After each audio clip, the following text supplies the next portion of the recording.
हिंद नमस्कार फ्रेंड, ज्योति क्लासेस में आप सभी का एक बार फिर से स्वागत है। हेलो दोस्तों, कैसे हैं आप सभी? आई होप आप सभी बहुत ही अच्छे होंगे, स्वस्थ होंगे, स्टडी अपनी कंटिन्यू कर रहे होंगे। चलते हैं हमारी आज की इवनिंग की क्लास की तरफ। जैसा कि आप सभी जानते हैं, इस चैनल के माध्यम से हम कर रहे हैं हमारी होम साइंस की सीरीज, जिसे हम क्लास 6 से 12th की बुक को कवर कर रहे हैं। और अभी तक फ्रेंड्स हमने हमारा क्लास 6 to 9th कंप्लीट कर लिया। हम आएंगे क्लास 10th में। आई होप आपने हमारी सारी प्रीवियस क्लासेस को देखा होगा। नहीं देखा है तो प्लीज़ प्लेलिस्ट में जाके वहाँ से वीडियोस वॉच आउट करके अपने हर एक कॉन्सेप्ट को क्लियर कर सकते हैं, क्योंकि हमने हर एक टॉपिक को बहुत ही डिटेल में कवर किया है। और इतने डिटेल में पढ़ने का हमारा एक ही उद्देश्य है कि एक बार आप इस सीरीज़ को देखिए, समझिए, ताकि होम साइंस से रिलेटेड कोई भी डाउट आपके माइंड में ना रह जाए। चाहे आप किसी भी क्लास के लर्नर से किसी भी कॉम्पिटेटिव एग्जाम की प्रिपरेशन कर रहे हैं या फिर किसी भी फील्ड में होम साइंस अपना करियर देख रहे हैं, सभी के लिए सीरीज है काफ़ी हेल्पफुल होने वाली। तो प्लीज़ अगर चैनल पर नए आए हैं तो चैनल को लाइक, शेयर और सब्सक्राइब अवश्य किया करिए और जुड़ जाइए हमारे साथ इस सीरीज़ का लाभ प्राप्त करने के लिए। तो चलिए स्टार्ट करते हैं आज की क्लास। आज की क्लास में हम करने क्या वाले हैं? हम करेंगे फ्रेंड विभिन्न रोगों में रोगी का भोजन या आहार, ये हम करेंगे। और ये किसके अंतर्गत हम कर रहे हैं फ्रेंड्स? तो ये हम कर रहे हैं रोगी का आहार। जो हम चैप्टर कवर कर रहे हैं ये हमारा आता है भोजन एवं पोषण विज्ञान, यानी कि फूड एंड न्यूट्रिशन साइंस के अंतर्गत रोगी का आहार हमारा आता है। तो उसके अंतर्गत हम ये आज टॉपिक कवर करेंगे, विभिन्न रोगों में रोगी का भोजन या आहार किस प्रकार का होना चाहिए। बट इसको स्टार्ट करने से पहले प्रीवियस क्लास में हमने क्या किया था एक बार क्विक रिविजन कर लेते हैं, क्योंकि आप सभी जानते हैं revision is the most important part of our study. तो ये देखिए, प्रीवियस क्लास हमने जस्ट ये चैप्टर 15 हमारा रोगी का आहार स्टार्ट किया था, जिसमें हमने रोग की अवधि में उपचारार्थ आहार की आवश्यकता देखी थी, रोगी के भोजन के प्रकार देखे थे, जिसमें हमने तरल आहार एवं नरम या कोमल आहार के अंतर्गत कौन कौन से आहार आते वो हमने देखा था। रोगी के भोजन में पोषक तत्वों का परिवर्तन देखा था। और क्या देखा था हमने? रोगी को भोजन कराना, यानी कि जब भी रोगी का भोजन कराया जाता है, जब कोई बीमार व्यक्ति है उसको भोजन कराते समय कौन कौन सी बातों का हमें ध्यान रखना चाहिए। तो ये भी पॉइंट्स हमने हमारी प्रीवियस क्लास के माध्यम से कवर किया था। और कुछ क्वेश्चंस आपको एज अ होमवर्क के रूप में दिए थे, आप स्क्रीन पर देख पा रहे होंगे। ये क्वेश्चन थे, आई होप आपसे ये क्वेश्चन इजीली सॉल्व हुए होंगे। तो ये तो थी हमारी प्रीवियस क्लास। तो अब हमने देख लिया कि जब भी किसी बीमार व्यक्ति को हम भोजन करा रहे हैं तो हमें कौन कौन सी बातों को ध्यान में रखना चाहिए, ये तो हमने जान लिया। अब हम देखते हैं विभिन्न रोगों में रोगी का भोजन या आहार होना कैसा चाहिए। तो रोगी को निर्देशानुसार सुपाच्य भोजन देना चाहिए, जिससे रोगी के शरीर को पोषण मिलता रहे व रोगी कमजोर ना होने पाए। अतः रोगी का भोजन विभिन्न रोगों में निम्न प्रकार का होना चाहिए। तीव्र ज्वर में रोगी का आहार, यानी कि अगर किसी को बहुत ही तेज फीवर आ गया है तो किस प्रकार का आहार उस व्यक्ति को देना है देख लेते हैं। ज्वर स्वयं में कोई रोग नहीं है, यह केवल शरीर के विकार को प्रकट करता है। शरीर के आंतरिक विकार से ही ज्वर होता है। ज्वर में शरीर का ताप सामान्य ताप यानी कि 98.4 फ़ारेनहाइट से अधिक हो जाता है। ज्वर के यानी कि फीवर के बुखार के दौरान रोगी के शरीर का तापमान बढ़ जाता है, पाचन क्रिया गड़बड़ हो जाती है तथा प्यास अधिक लगती है। ज्वर से पीड़ित रोगी को आहार देते समय निम्न बातों पर ध्यान देना चाहिए। वो कौन कौन सी बातें? नंबर 1 है, ज्वर में रोगी को कैलोरी संबंधी आवश्यकता को ध्यान में रखते हुए भोजन दिया जाना चाहिए। कई बार यह आवश्यकता 2 गुने से भी अधिक हो जाती है। नंबर 2, ज्वर में रोगियों के शरीर की कोशिकाओं एवं ऊतकों का क्षय हो जाता है, जिसकी मरम्मत के लिए प्रोटीन युक्त आहार की आवश्यकता होती है। नंबर 3, अधिक ज्वर होने से शरीर में संग्रहित कार्बोहाइड्रेट कम हो जाता है, जिसकी पूर्ति के लिए रोगी को दिए जाने वाले आहार में कार्बोहाइड्रेट की मात्रा बढ़ा दी जाती है। नंबर 4, रोगी के आहार में ऊर्जा प्रदान करने वाले भोज्य पदार्थ होने चाहिए, परंतु वसा युक्त भोज्य पदार्थों को आहार से दूर रखना चाहिए। वसा यानी कि फैट, तो ऐसे पदार्थों को भोजन से दूर रखना चाहिए। नंबर 5, रोगी को ऐसे भोज्य पदार्थों की भी आवश्यकता होती है जिनमें विटामिन की मात्रा काफ़ी हो। विटामिन बी, ए तथा सी जैसे विटामिनों की रोगी को आवश्यकता होती। नंबर 6, रोगी को आहार में सूप देना चाहिए, इससे शरीर में खनिज लवण की कमी दूर होती है। नंबर 7, रोगी को प्रारंभ में तरल भोजन देना चाहिए, धीरे धीरे अर्ध ठोस फिर ठोस भोजन देना चाहिए, जिससे वह ठीक ढंग से पचने लगेगा। परिचारिका को रूढ़ावस्था यानी कि बीमारी अथवा कमजोरी की अवस्था में ध्यान दीजिएगा, रुग्णावस्था को क्या कहते हैं? बीमारी अथवा कमजोरी की अवस्था में दिए जाने वाले सभी आहार का ज्ञान होना चाहिए। और हाँ फ्रेंड्स, परिचारिका के बारे में मैंने आपसे पूछा था ना कमेंट करके कि परिचारिका का डेफिनेशन बताइए आप, बट किसी ने कमेंट नहीं किया। प्लीज़ आप कमेंट किया करिए, तभी आपको जो आप पढ़ रहे हो ना वो आपको इंटरेस्टिंग लगेगा। ऐसे ही बस पढ़ते नहीं जाना है। कुछ क्वेश्चन अगर मैं आपसे पूछती हूँ तो प्लीज़ आपको उसका रिस्पॉन्स अवश्य देना है। तो परिचारिका का तो मुझे ऐसा कोई 1-2 लोगों ने कमेंट, 2-4 लोगों ने किया, बाकी ऐसा कोई कमेंट ही नहीं आया परिचारिका के बारे में। तो कमेंट करके बताइए कि परिचारिका की डेफिनेशन हमने आपसे पूछी थी। तो ये तो हमने कुछ पॉइंट्स देखे किसके बारे में? तीव्र ज्वर में रोगी का आहार कैसा होना चाहिए, अगर किसी को तेज बुखार है तो किस प्रकार का उसका आहार होना चाहिए। आई होप ये आपको कंप्लीट क्लियर हुआ होगा। अब देख लेते हैं मलेरिया, यानी कि अगर किसी को मलेरिया हो गया तो उसमें जो है रोगी का आहार कैसा होना चाहिए। यह रोग सामान्यतः मच्छरों के काटने से होता है। इस रोग में समयानुसार कपकपी के साथ बहुत तीव्र ज्वर होता है, किंतु कुछ घंटे में यह कम होने लगती है। इस ज्वर में रोगी का निम्न प्रकार का आहार होना चाहिए। नंबर 1, रोगी को संतुलित और पौष्टिक आहार देना चाहिए। संतुलित means balance diet. Balance diet के अंतर्गत क्या क्या आता है वो भी कमेंट करके आप मुझे बताइए कि बैलेंस डाइट के अंतर्गत हमने क्या क्या पढ़ा। बैलेंस डाइट क्या होता है उसके बारे में बताइए। नंबर 2 है, स्वास्थ्य लाभ की स्थिति में रोगी को हल्का व सुपाच्य भोजन दिया जा सकता है, जैसे साबूदाना खिचड़ी, सूजी की खीर, उबली सब्जी, लौकी की पतली सब्जी, पतला फुल्का यानी कि पतली रोटी, मूंग के छिलके वाली दाल आदि। ये सभी जो है मलेरिया के रोगी को दिया जा सकता है। नंबर 3, इस रोग में रोगी को दी जाने वाली दवाइयों में कुनैन होती है, इसलिए रोगी को पर्याप्त मात्रा में दूध दिया जाना चाहिए। यानी कि जो मलेरिया जिसको हो जाता है ना, जिस व्यक्ति को, उसमें जो है कुनैन उसकी दवाइयों में शामिल होता है और कुनैन के साथ दूध लेना बहुत ही लाभप्रद होता है। तो ये ध्यान देना है कि कुनैन की गोलियां मलेरिया के रोगी को दी जाती है तो उसके साथ दूध दिया जाना आवश्यक होता है।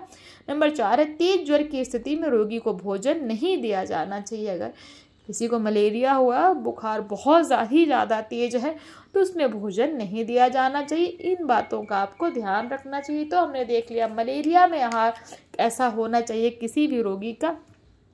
अब देख लेते हैं लू लगने की स्थिति में आहार। अगर किसी व्यक्ति को लू लग गया है तो किस तरह का आहार उसको हमें देना चाहिए जिससे उसको लू में आराम महसूस हो। ग्रीष्म ऋतु में प्रायः बालकों, वृद्धों तथा कमजोर व्यक्तियों को लू लग जाती है। इस दशा में शरीर के ताप के निष्कासन की सामान्य स्थिति समाप्त हो जाती है। लू लगने पर तेज ज्वर हो जाता है तथा रोगी अत्यंत बेचैनी अनुभव करता है।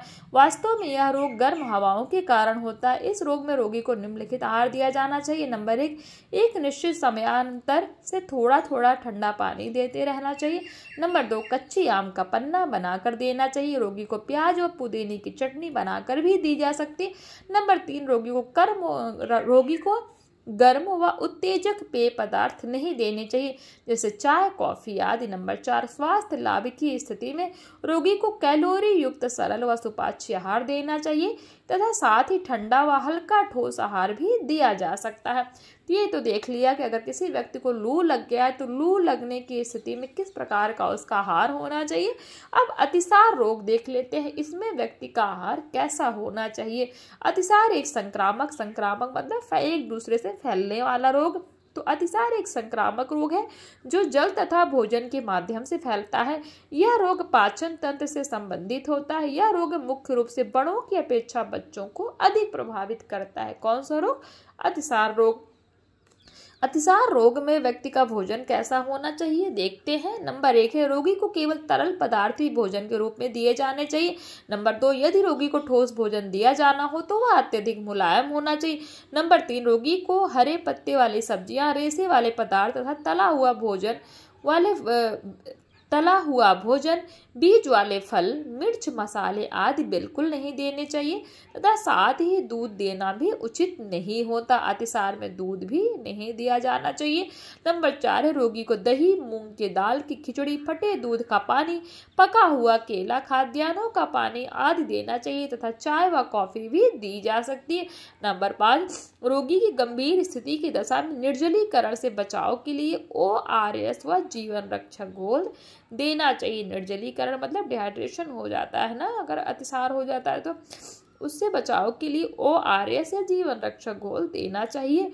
नंबर 6, स्वास्थ्य लाभ की स्थिति में रोगी को धीरे धीरे ठोस भोजन दिया जाना चाहिए तथा रोगी के आहार में कैलोरी, प्रोटीन, विटामिन एवं खनिज लवणों की पर्याप्त मात्रा होना चाहिए। ये कब, यानी कि जब अतिसार रोग में थोड़ा थोड़ा अगर आराम मिलना स्टार्ट हो जाए, उसको लाभ होने लगे, तो आपको इस तरह का भोजन देना चाहिए और ये इंश्योर करना चाहिए कि उसमें कैलोरी, प्रोटीन, विटामिन और खनिज लवणों की पर्याप्त मात्रा होनी चाहिए। अब पेचिश में आहार देख लेते हैं। अगर किसी व्यक्ति को पेचिश हो रही है तो उसमें किस प्रकार का आहार दिया जाना चाहिए, देखते हैं। पेचिश भी एक तीव्र संक्रामक रोग है, यह भी जो अशुद्ध जल के सेवन द्वारा फैलता है। इस रोग की स्थिति में रोगी को बार बार दस्त होते हैं तथा पेट में ऐंठन होती है। पेचिश रोग को निम्नलिखित आहार दिया जाना चाहिए। अगर किसी को पेचिश हो रहा है तो किस तरह का आहार दिया जाना चाहिए, एक पॉइंट देख लेते हैं। नंबर 1, रोगी को हल्का आहार देना चाहिए, जैसे दही, चावल की मांड, फटे दूध का पानी आदि। नंबर 2, स्वास्थ्य लाभ की स्थिति में अर्ध तरल भोजन दिया जा सकता है, जैसे साबूदाना खिचड़ी, फलों का जूस, पतला दूध, मट्ठा, हरी पत्तेदार सब्जियां आदि।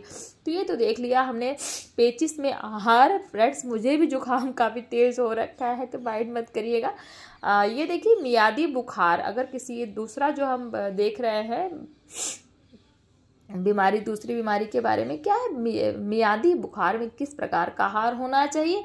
मियादी बुखार या टाइफाइड एक विशेष प्रकार का ज्वर होता है। मियादी बुखार को ही हम टाइफाइड के नाम से जानते हैं, जो आहार नली में जीवाणुओं के संक्रमण से आरंभ होता है। आंतों में सूजन, घाव, पाचन शक्ति का क्षीण होना आदि इसके सामान्य लक्षण है।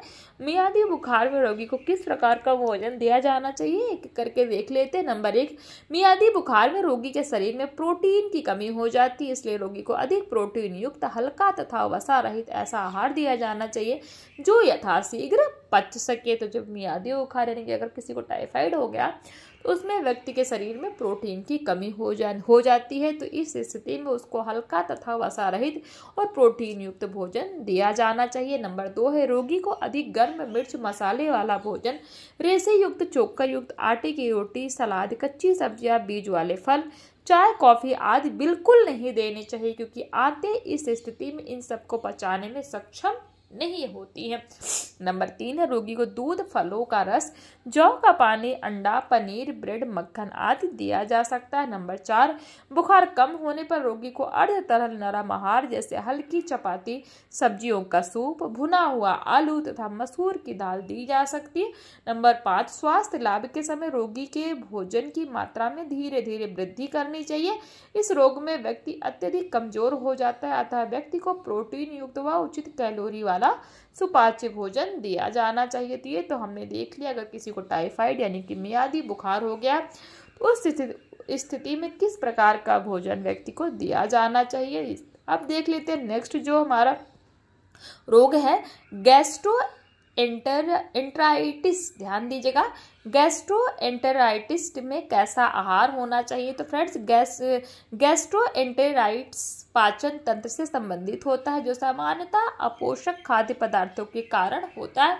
इस रोग में पेट में जलन, दबाने से पेट में दर्द, पेट में भारीपन आदि का अनुभव होता है। पेट में अम्लीयता बहुत बढ़ जाती है।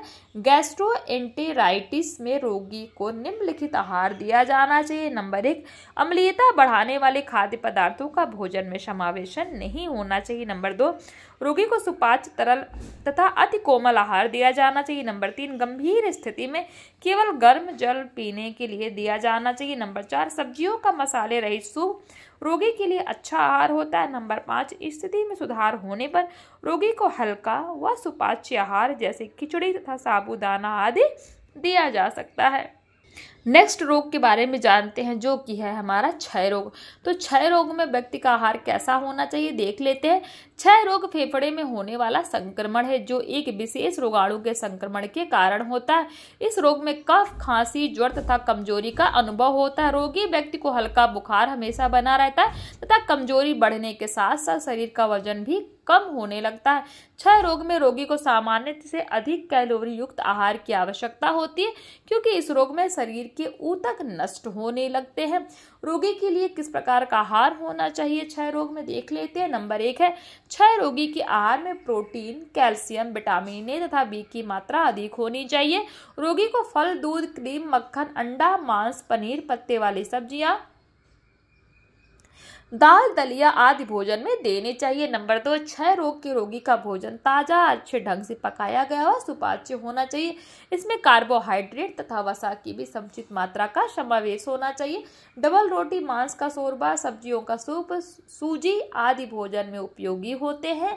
नंबर 3 रोगी को थोड़ी थोड़ी देर के अंतराल में अल्प मात्रा में भोजन देना रहता है। नंबर 4 स्वास्थ्य लाभ की स्थिति में रोगी को अन्य आहार के अलावा सेब का मुरब्बा तथा सूखे मेवे भी दिए जा सकते हैं। यानी कि रोगी को अगर क्षय रोग हुआ है और उसको थोड़ा थोड़ा सुधार हो रहा है रोग में, तो उस स्थिति में आप इसको दे सकते हैं। किसको? सेब का मुरब्बा तथा सूखे मेवे आप उनको दे सकते हैं। अब देख लेते हैं दूसरा जो हमारा रोग है कब्ज रोग। तो कब्ज रोगी का आहार कैसा होना चाहिए, कब्ज रोग होता क्या है वो देख लेते हैं। कब्ज के रोगी की पाचन क्रिया ठीक नहीं रहती तथा उसे भोजन सही ढंग से नहीं पच पाता, जिसके नियमित रूप से शौच नहीं होती। इससे रोगी को विभिन्न कष्टों का सामना करना पड़ता है, जैसे भूख न लगना, बेचैनी, बवासीर आदि। कब्ज के रोगी को जो आहार दिया जाता है उसमें रेशेदार भोज्य पदार्थों की मात्रा अधिक होनी चाहिए, जो निम्न प्रकार है। नंबर 1 हरी सब्जियां, फल सब्जियों का सूप, चोकर सहित आटे की बनी रोटी तथा छिलके वाली दाल रोगी को दी जाती है। नंबर 2 कब्ज से पीड़ित रोगी को अधिक मात्रा में जल ग्रहण करना चाहिए। वह मैदे से बनी तली हुई चीजों का सेवन नहीं करना चाहिए। नंबर 3 रात में दूध के साथ इसबगोल या त्रिफला लेना चाहिए, जो कब्ज को दूर करने में फायदेमंद होता है। तो ये तो हमने देखा क्या विभिन्न रोगों में रोगी को भोजन कैसा देना चाहिए उसके बारे में हमने जाना। कई सारे रोग हमने देखे, इसमें तीव्र ज्वर देखा, लू लगने की स्थिति में आहार कैसा होना चाहिए, अतिसार में किस प्रकार का रोगी का आहार होना चाहिए, पेचिस में किस प्रकार का आहार आप दे सकते हैं, मियादी बुखार अगर किसी व्यक्ति को हो गया तो उसका भोजन कैसा होना चाहिए, गैस्ट्रोएंटेराइटिस में किस प्रकार का आहार होना चाहिए, क्षय रोग और कब्ज के रोगी का आहार, इन सारे ही रोग की स्थिति देखी और उनमें दिए जाने वाले आहार के बारे में हमने देखा कि आहार देते समय किस किस बातों का हमें ध्यान रखना चाहिए। अब इन्हीं से रिलेटेड कुछ क्वेश्चन देख लीजिए। ज्वर में प्रोटीन युक्त आहार की आवश्यकता क्यों होती है। नंबर 2 है लू लगने की स्थिति में चाय, कॉफी आदि दी जा सकती है, क्या ये स्टेटमेंट सत्य है या असत्य। क्वेश्चन 3 कहता है क्षय रोग के स्वास्थ्य लाभ की स्थिति में क्या आहार दिया जा सकता है। तो ये क्वेश्चन आप इनका स्क्रीनशॉट ले लीजिए और इनको सॉल्व करने की कोशिश करिएगा, या आपसे इजीली सॉल्व हो जाएंगे, क्योंकि ये तो वही है जो भी जस्ट हमने पढ़े हैं हमेशा की तरह। तो ये देखिए आज की क्लास को हम यहीं पे रखेंगे और नेक्स्ट क्लास में हम करेंगे रोगी व्यक्ति के लिए विभिन्न आहार। आई होप आज की क्लास आपको समझ में आई होगी, कॉन्सेप्ट्स क्लियर हुए होंगे। फ्रेंड्स मुझे जुकाम काफ़ी तेज हो गया होगा तो मेरी आवाज़ पे माइंड मत करिएगा, बट आपको सोच रही थी क्लास नहीं कराऊँ, वैसे भी काफ़ी लॉस हो चुका है, इसीलिए मैंने कहा चलो कोई नहीं, थोड़ी आवाज़ थोड़ा कम समझ में आएगी, बट क्लासेस आपकी कंटिन्यू होनी चाहिए। तो प्लीज़ कुछ भी अगर डाउट्स रह जाता है, कोई ऐसा कॉन्सेप्ट है जो आपको समझ में नहीं, या कोई वर्ड है जो आपके समझ में नहीं आया है, तो प्लीज़ आप कमेंट बॉक्स में कमेंट करके आप अपने डाउट्स ले सकते हैं। आपके हर एक डाउट लेने का पूरा प्रयास किया जाएगा। मिलते हैं हमारी नेक्स्ट क्लास में, तब तक के लिए जय हिंद, नमस्कार। हंसते रहिए, मुस्कुराते रहिए, एक दूसरे की हेल्प करते रहिए।